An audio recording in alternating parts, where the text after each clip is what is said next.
credit for that comes not to us, but for the students who suffered and brought forth an order from the president of the university to indeed establish a task force that gave us the opportunity to look at reality and not the myths.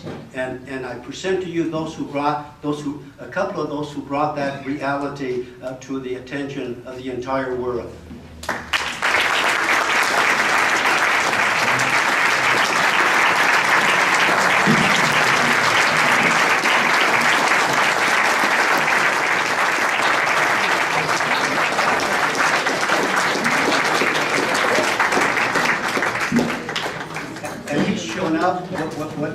With a little phone that can take videos.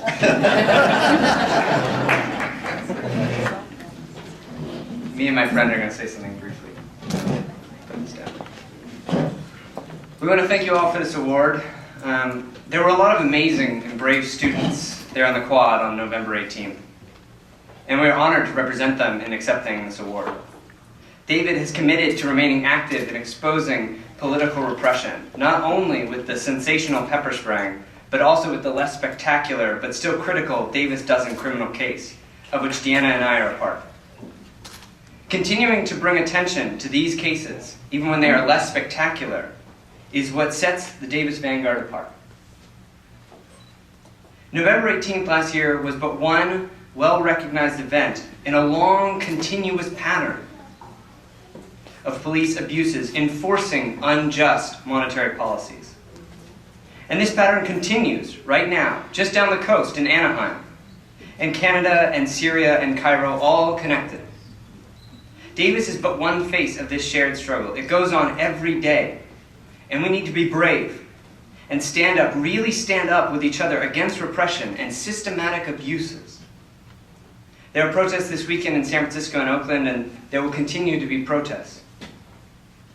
We hope your awarding us this award will be a first step in continued support of political dissent. Thank you and have a wonderful night.